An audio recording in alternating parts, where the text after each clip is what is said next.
اب آج کل کی صورتحال جو میں عرض کر رہا تھا نا کہ ایک آدمی ہے وہ کسی مبلغ سے، کسی جماعت سے، کسی صاحب سے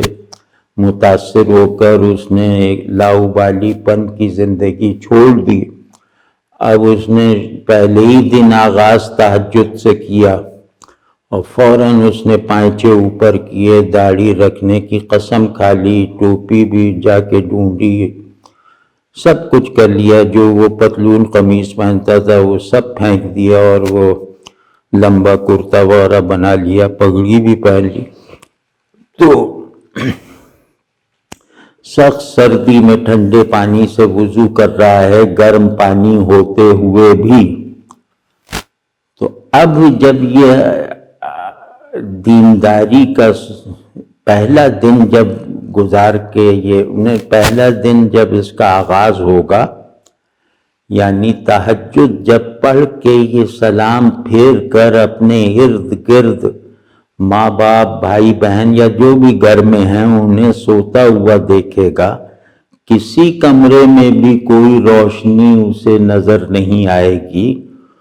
تو وہ کہے گا یا اللہ تیرا شکر ہے کہ تو نے مجھے ان غافلوں میں نہیں رہنے دیا، یا اللہ تیرا شکر ہے کہ تو نے مجھے ان نافرمانوں میں بھی اپنا فرما بردار بنایا، وغیرہ وغیرہ۔ یعنی وہ اپنے امتیازات، اپنی انفرادیت اور پھر 2-4 دن بعد اپنی بڑائی پر ایمان لے آئے گا، اور تہجد وغیرہ سب بڑی محنت سے پڑھتا رہے گا، مسجد میں بھی جائے گا۔ پھر جب گھر والوں کو پورا توہین اور تحقیر کا نشانہ بنا لیا، چاہے زبان سے نہ کہے، تو اس کے بعد وہ محلے والوں کو دیکھتا ہے کہ مسجد جا رہا ہوں، یہ لوگ کپڑے سی رہے ہیں، وہ پان بیچ رہا ہے، یہ ایسے ہی کھڑا سگریٹ پی رہا ہے، تو وہ اس کو دل میں گالیاں دیتا ہوا مسجد میں جائے گا، نماز کے لیے کھڑا ہوگا تو نماز میں اگلے لوگوں کو گالیاں دے رہا ہوگا، اور اسی طرح کے جارحانہ جذبات کے ساتھ اس کی نماز بھی پوری ہوگی۔ پھر کچھ دن گزریں گے تو پھر یہ کوشش کرے گا کہ میں نماز جلدی ختم کر کے باہر نکلوں تاکہ جو میرے جہاد کا وقت جو ہے وہ بڑھ جائے۔ پھر یہ نمازوں میں بھی سستی، اور یعنی جیسے جلدی پڑھ لے گا، گویا نماز کو ذریعہ بنائے گا اپنی حکومت کا، یعنی دوسروں کو ڈانٹنے کے لیے نماز کو مختصر کرے گا۔ تو اب یہ سب صورتحال ہے، اور اس میں ظاہر ہے کہ اس میں یہ بیچارہ بھی نفسیاتی طور پہ معذور ہے، لیکن پھر بھی ہمیں دیکھنا یہ ہے کہ یہ سب مان لینے کے باوجود کہ حالات ہمیں دین پر رہنے میں 1% بھی مدد نہیں دے رہے۔ ہم جس نظام میں، جس ماحول میں رہ رہے ہیں وہ خدا سے دور لے جانے والا ہے۔ یہاں اگر جنت کا شہد بھی لا کے رکھ دیا جائے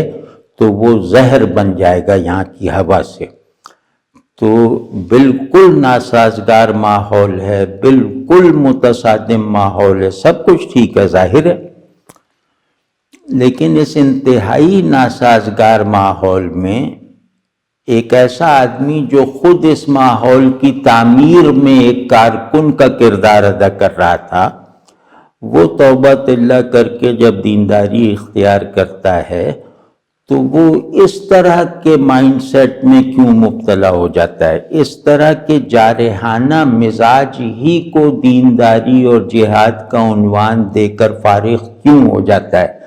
اور رفتہ رفتہ اپنی تمام قوت اصلاح، اپنی تمام قوت تحقیر کو استعمال کر کے بھی، یعنی اپنا سارا اسلحہ خانہ خالی کر کے،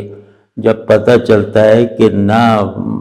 گھر والوں نے کوئی بات سنی نہ باہر والوں نے، بلکہ اب لوگ مجھ سے بچنے لگے ہیں یا مجھ پر ہنسنے لگے ہیں، تو پھر یہ جس ڈپریشن میں جاتا ہے اس کا علاج ایک سائیکیٹرسٹ اسے یہ بتاتا ہے کہ نماز چھوڑ دو۔ اپنے آپ کو جن جن چیزوں سے تمہارا یہ مزاج بنا ہے ان اعمال کو بھی چھوڑ دو، ان خیالات و افکار کو بھی ترک کر دو۔ تو پھر یہ لوگ وہ ہوتے ہیں جو بہت زیادہ پھر مستعد ایتھیسٹ بنتے ہیں، یا ایسے ہی لگی بندھی عبادتیں کرتے رہ جاتے ہیں، اور بالکل جیسے ان کے ہر کام ایک دھند اور ایک خلا میں ہوتا ہوا، ایک اداسی کے ساتھ ہوتا ہوا دکھائی دیتا ہے۔ تو اب اس صورتحال میں ایک آدھ میری تجویز ہے خاص طور پہ نوجوانوں کو، اور اس پر اگر عمل کر لیں تو اللہ نے چاہا تو دین پر چلنا نفسیاتی مسائل کی پیدائش کا سبب نہیں بنے گا۔ ایک تو یہ کہ تزکیہ اس کو نہیں کہتے کہ میں اپنے نفس میں صرف برائیاں تلاش کر کے ان کا علاج کرنے کی کوشش کروں۔ تزکیے کا لفظی مطلب بھی یہی ہے، تزکیہ نفس کا، کہ اللہ نے میرے نفس میں فجور بھی رکھا ہے، یعنی برائیوں کی طاقت بھی رکھی ہے، اور تقوی بھی رکھا ہے، یعنی اللہ کا وہ خوف بھی رکھا ہے جو برائیوں سے بچاتا ہے۔ دوسرا یہ کہ اللہ نے میرے نفس کی خلقت میں میرے امتحان کے لیے گناہوں کی رغبت بھی رکھی ہے، اور اس کے برابر ہی اس کے پڑوس میں نیکیوں سے محبت اور نیکی کا مادہ بھی رکھا ہے۔ تو خیر اور شر کو اللہ نے میرے نفس کے ایک مکان میں دو پورشنز کا مکین بنایا ہے۔ تو اب مجھ سے یہ کہا جا رہا ہے کہ خیر کو غالب رکھو اپنے اندر کے شر پر، بھلائی کو غالب رکھو اپنے اندر کی برائی پر، تو تم فلاح پا جاؤ گے، تو تم نفس کو سدھار لو گے، چمکا لو گے۔ تو اب اس میں ہوتا یہ ہے کہ اب یہ بعض متصوفانہ مزاج اور تعلیمات آج کل ایسی ہیں جو اس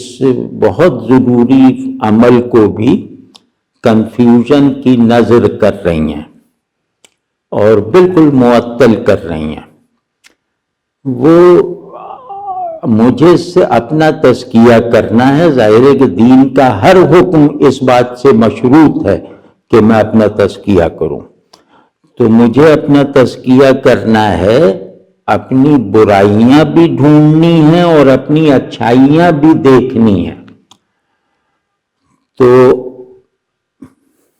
برائیوں پہ عزم کرنا ہے کہ انشاءاللہ اس پہ قابو پاؤں گا، اللہ کے ساتھ تعلق میں سچائی پیدا کر کے، اور اپنی خوبیوں پر بھی اللہ کا شکر ادا کرتے ہوئے یہ دعا کروں گا کہ یا اللہ میری ان خوبیوں کے وسیلے سے میرے نفس میں رکھی گئی برائیوں کو ہمیشہ کے لیے مغلوب فرما دیجئے۔ تو یہ ہے تزکیہ نفس کا صحیح طریقہ کہ آدمی شکر گزاری اور استغفار، اللہ کی ثنا، شکر اور استغفار کو اللہ کی طرف سے بھیجے ہوئے ہتھوڑے اور اللہ ہی کی طرف سے بھیجے ہوئے بادل کی طرح استعمال کرے۔ اس ہتھوڑے کو برائیوں کا اسٹرکچر گرانے میں استعمال کرے، اور اس بادل کو اپنے نفس میں رکھی گئی بھلائیوں کو درختوں کا روپ دینے، ان پر بہار لانے کے لیے صرف کرے۔ تو جو لوگ بھی اپنی بھلائیوں کو نظر میں نہیں رکھتے، وہ گویا اپنی بھلائیوں کو ناکارہ بنا لیتے ہیں۔ تو برائی اس وقت تک نہیں دب سکتی جب تک اسے دبانے والی بھلائی اس کے برابر ہی میں موجود نہ ہو، اور صاحب نفس پر لازم ہے کہ وہ اس بھلائی کو ایسی حرکت دے کہ وہ اس برائی پر غلبہ پالے، اس برائی کو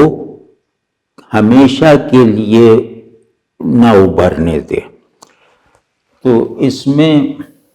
یہ کیجئے تو اللہ نے چاہا نہ کسی سے نفرت محسوس ہوگی، نہ کسی پہ غصہ آئے گا، اور نہ گھر والا ماحول خراب ہوگا۔